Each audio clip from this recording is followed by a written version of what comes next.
Les événements que je vais vous raconter aujourd'hui n'ont eu aucun écho en France. Les médias parlent en effet rarement des faits divers qui secouent les pays voisins, d'autant plus quand ils se produisent lors de grands événements comme ici une Coupe du Monde. En effet, en été 2006 se tient en Allemagne la Coupe du Monde de football. Comme vous pouvez l'imaginer, c'est un moment historique pour le pays, rempli d'émotions et d'excitation. L'atmosphère dans les rues est bon enfant, les drapeaux allemands flottent aux façades des bâtiments, les bars et les restaurants sont bondés de personnes venues regarder les matchs. Pourtant, au milieu de ces moments de joie va se dérouler l'une des disparitions les plus mystérieuses qu'ait connue l'Allemagne. Ce n'est pas la disparition en tant que telle qui m'a poussé à vous raconter cette histoire. Des disparitions, il y en a hélas des centaines chaque année, en Allemagne, en France, comme dans tous les pays d'Europe. Ce qui fait la particularité de cette histoire, ce sont les événements qui ont eu lieu après la disparition. Ces événements éclairent de manière très dure le cauchemar qu'a pu vivre une jeune Allemande de 21 ans, Frauke Lips. Je vais vous raconter son histoire.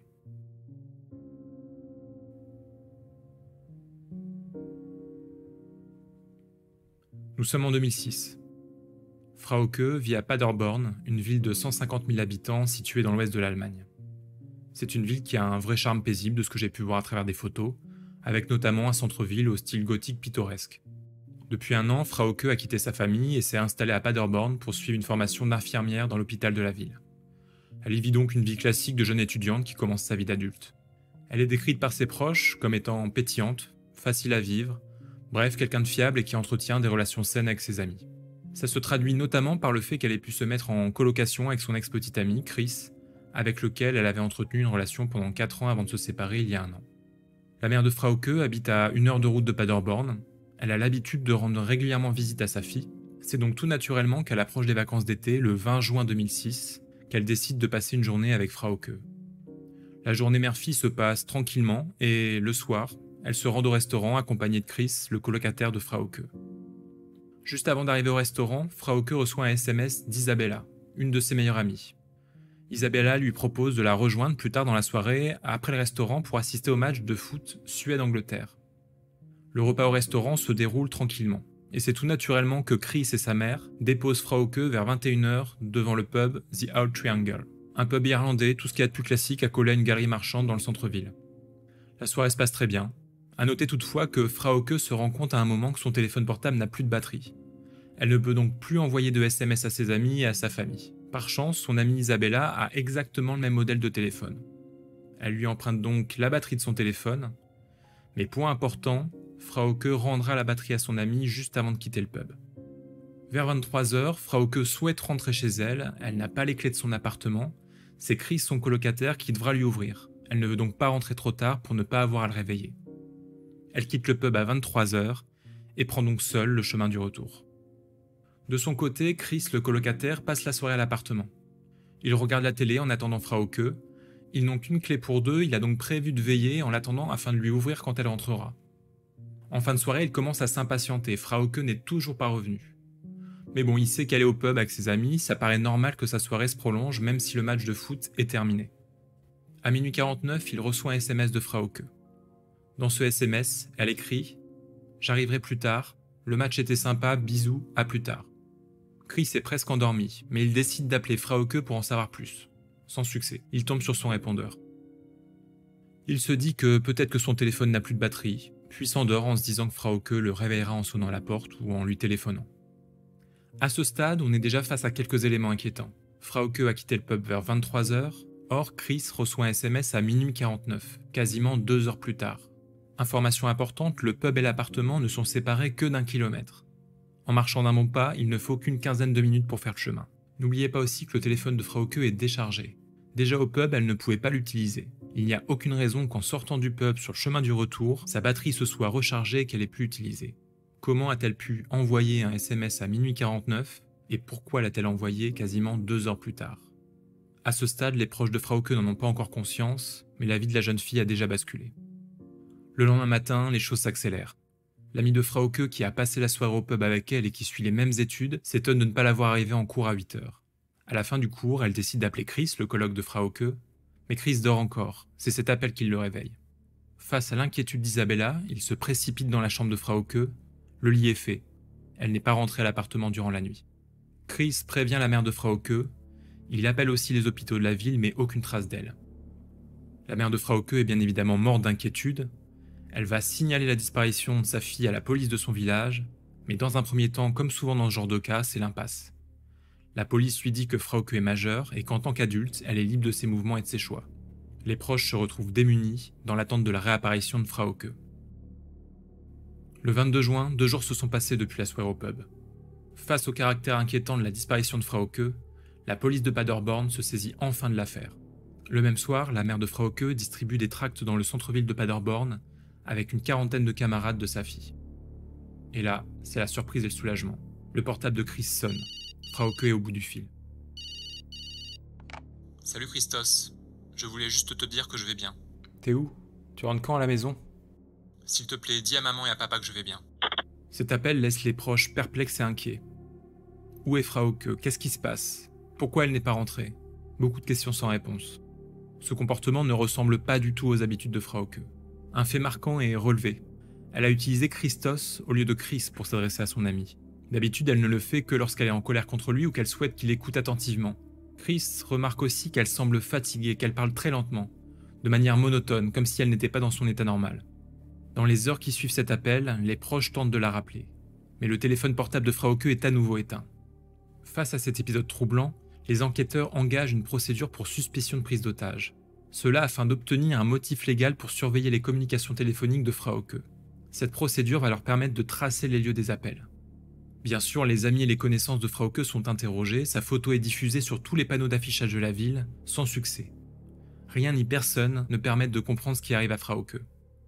Le 23 juin, la police réussit à géolocaliser le SMS envoyé après la soirée au pub. Il a été envoyé à environ 40 km de Paderborn. Ça veut dire que le soir de sa disparition, entre 23h et minuit 49, Frauke a certainement utilisé un véhicule pour quitter et s'éloigner de Paderborn. Ce même 23 juin, à 23h, Chris reçoit un SMS de Frauke dans lequel elle écrit « Je rentre aujourd'hui à la maison, je suis à Paderborn, bisous ».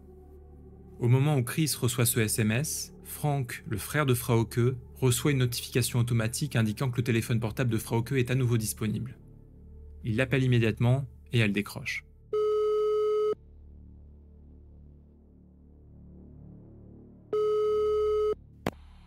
Allô, Frauke? T'es où? Tu rentres quand à la maison? Je rentre à la maison, pas trop tard. Je suis à Paderborn. Ne me pose pas de questions, je vais rentrer à la maison. Sa famille passe toute la nuit dans l'appartement de Frauke à attendre son retour, mais cette nuit-là non plus, Frauke ne rentre pas à la maison. Le 24 juin, 4 jours après sa dernière apparition, Frauke appelle à nouveau Chris à 14h22. Aucune retranscription de cet appel n'a été diffusée, mais les témoignages laissent penser qu'ils avaient la même teneur que les précédents. À ce stade, la police a pu géolocaliser l'ensemble des appels que Frauke a pu passer. Ils proviennent tous de zones industrielles en banlieue de Paderborn. Le premier appel a été passé à 16 km au nord de la ville, le second à 6 km au nord-est et le troisième à 5 km au sud. Le mystère est entier. Des questions se posent forcément. Frauke est-elle captive? Passe-t-elle ses appels téléphoniques sous la contrainte? Pourquoi ces appels de différents lieux? Aurait-elle des secrets qui l'auraient conduite dans une situation difficile? Imaginez-vous à la place de la famille et des proches. Frauke a disparu, mais contrairement à toutes les affaires de disparition habituelles, ils sont en mesure d'entendre sa voix, de la savoir en vie, mais en aucun cas ça ne rend la situation plus facile à vivre. Frauke est là, quelque part, à quelques kilomètres, mais vous savez qu'elle va mal, qu'elle vit certainement un cauchemar. La police est sur les dents, toutes les pistes sont étudiées. Comment retrouver Frauke? Personne ne l'a vue. Aucun comportement suspect ne peut être attaché à cette affaire. Encore une fois, c'est l'impasse. Malgré tout, le temps file, et tout le monde sait qu'il est important de retrouver Frauke rapidement. Le 25 juin, Frauke appelle à nouveau Chris à 22h28 depuis un quartier résidentiel situé à 3 km du centre de Paderborn. Aucune retranscription n'a été diffusée, mais on a quelques détails sur l'appel. Elle dit qu'elle n'est pas en danger. Quand Chris lui demande pourquoi elle n'est pas rentrée hier, elle répond qu'elle ne peut pas expliquer pourquoi. Lorsque Chris lui demande où elle se trouve, elle répond « Je t'expliquerai quand je serai à la maison ». Elle répond à d'autres questions, mais donne des réponses confuses et énigmatiques que Chris ne comprendra pas. Le 27 juin, Chris reçoit un appel de Frauke à 23h29 en provenance d'une zone industrielle de Paderborn. C'est l'appel le plus long, il dure près de 5 minutes. Une partie de la retranscription a été diffusée. Bonjour Chris, je vais bien. T'es où? Je peux pas te le dire. Faut vraiment que tu rentres à la maison. Non, je peux pas. Pourquoi ça? Je peux pas te le dire. T'es retenu en captivité? Oui, non. T'as peur? Non, Y a quelqu'un avec toi? je peux pas te le dire. T'es fatigué? Oui, très très fatigué. Tu sais que la police te cherche. Oui, je le sais, Chris. T'as rencontré un autre homme? Tu sais que je vais pas m'absenter pendant une semaine à cause d'un garçon, tu me connais. Ta sœur est avec moi là et on est vraiment tous inquiets. Hein. Est-ce que papa et maman sont là aussi? Ils étaient là, mais tout à l'heure. Tu leur diras pour moi que je les aime beaucoup. Mais tu reviens quand? Je sais pas. Pourquoi t'es pas venu alors que t'avais dit que tu reviendrais? Je t'expliquerai, mais plus tard. Je peux passer te prendre quelque part? Non, non, tu peux pas faire ça. Mais on peut pas se voir à un endroit? C'est pas possible. Mais t'es où? Quand est-ce que tu vas nous rappeler? Je sais pas encore. Appelle au moins une fois par jour. Je l'ai fait les autres jours. J'étais vraiment triste que tu m'aies pas contacté hier. Oui, je sais que tu étais triste, mais passe-moi Karen, s'il te plaît. Ne me pose pas de questions, s'il te plaît. T'as peur de rentrer à la maison? Non, On te demandera pas ce qui s'est passé. Allez, reviens s'il te plaît. ça ne marche pas comme ça et je suis toujours en vie. T'es avec une ou plusieurs Ne personnes? me pose pas de questions, s'il te plaît. J'aimerais être avec vous. Je voudrais rentrer chez moi. S'il te plaît, appelle-nous au moins une fois par jour. Oui, je le ferai. Ciao, à bientôt.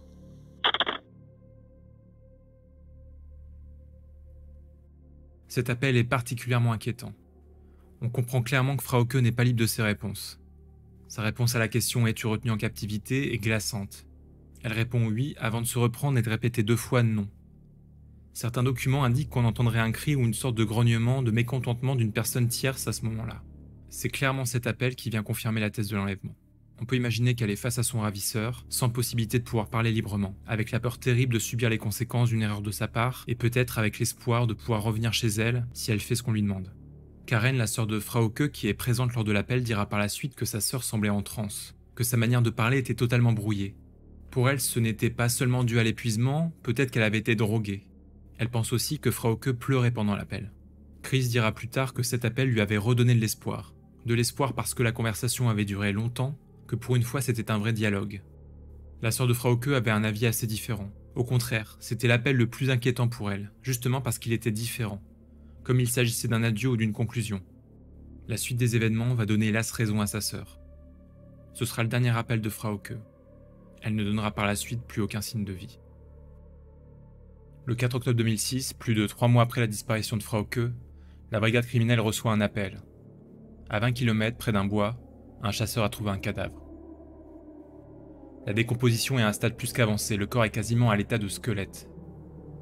Le corps est vêtu d'un jean, d'un haut rouge et de baskets blanches, les mêmes vêtements que portait Frauke le jour de sa disparition. 2 jours plus tard, la confirmation tombe, le corps est bien celui-là de Frauke. Il a été déposé négligemment et recouvert de quelques brindilles de feuilles. Aucun effort n'a été réellement fait pour le cacher. Aucune trace de violence n'est visible. En raison de l'état du corps, aucune empreinte digitale ou trace d'ADN ne peut être détectée.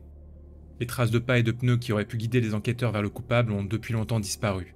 L'autopsie du corps révèle que Frauke a dû mourir quelques jours tout au plus après son dernier appel. La cause du décès reste inconnue.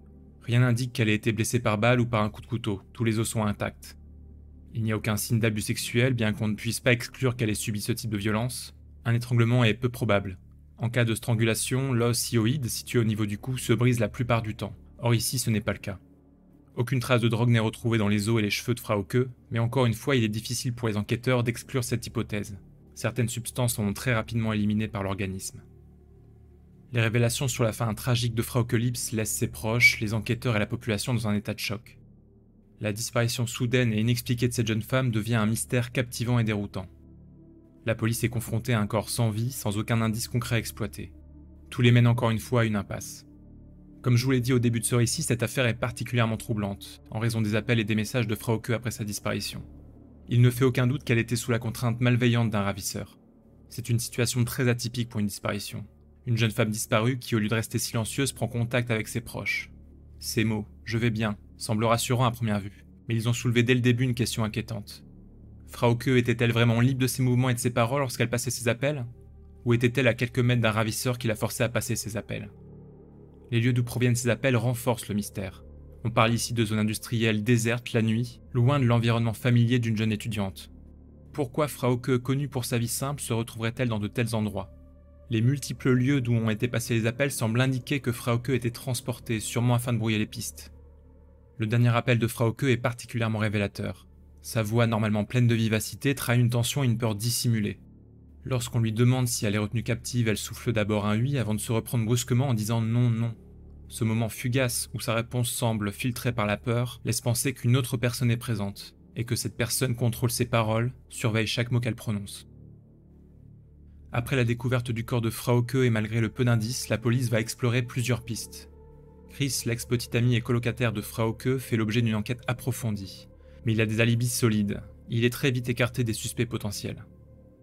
La police se penche aussi sur le cas de Niels, une connaissance récente de Frauke, avec qui elle avait échangé des SMS lorsqu'elle était au pub le soir de sa disparition. Ils avaient fait un pique-nique ensemble 2 jours auparavant. Plusieurs points intéressent les enquêteurs. Il vit près de la zone où a été localisé le premier appel. Et autre fait intéressant, il a vécu un drame quelques semaines auparavant. Son meilleur ami s'est suicidé, et Niels se rend souvent, même durant la nuit, dans le cimetière où son ami repose. D'autres appels de Frauke ont été localisés près de ce cimetière. Des traces d'ADN sont recherchées dans la voiture de Niels, on fait appel à des chiens renifleurs, sans résultat. La police décide aussi de filmer discrètement les funérailles de Frauke pour tenter de retrouver le coupable. Pourquoi me direz-vous ? Eh bien, même si ça peut paraître intriguant, certains criminels sont connus pour assister aux funérailles de leurs victimes. La première raison est la plus simple, c'est qu'il peut s'agir de proches, d'amis, de membres de la famille, il est donc logique qu'ils soient présents. Et quand ce n'est pas le cas, ils y assistent pour des raisons d'ordre psychologique. Certains criminels peuvent être fascinés par leurs propres crimes et prendre plaisir à observer les conséquences de leurs actes. D'autres assistent aux funérailles pour prolonger leur sentiment de contrôle sur la situation et la victime, même après le crime. La captation de ce genre d'événements permet aussi de détecter des comportements suspects, ou de pouvoir faire des recoupements par la suite avec d'autres vidéos de surveillance. L'opération se solde par un échec, car la police ne filme qu'une entrée sur les 2 entrées possibles pour se rendre à la cérémonie. Durant toute la durée de l'enquête, la police va contrôler plus de 1000 personnes et procéder à une quarantaine de perquisitions sans résultat concluant. En 2007, une analyse plus poussée de l'affaire va être menée par l'Office criminel de l'État de Rhénanie du Nord.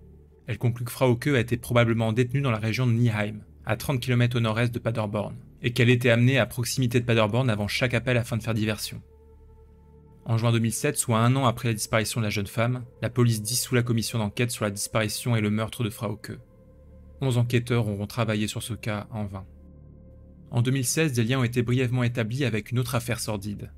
Dans la même région, un couple est arrêté pour avoir séquestré et tué 2 femmes. Ils avaient pris l'habitude de publier des annonces de rencontres dans les journaux pour attirer des victimes dans leur ferme pour ensuite les torturer. Le corps de la dernière victime avait été dans un congélateur pendant des semaines avant d'être découpé en morceaux puis brûlé dans une cheminée. Même si la proximité géographique de ce couple avec Paderborn intrigue, aucun lien ne pourra être établi entre cette affaire et celle de Frauke Lips. 17 ans se sont écoulés depuis la disparition de Frauke.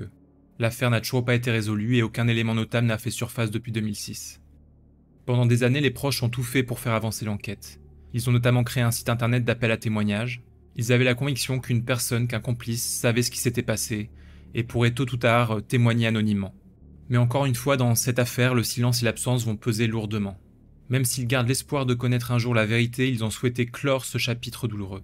Ils ont pris la décision de désactiver le site internet à l'automne 2023.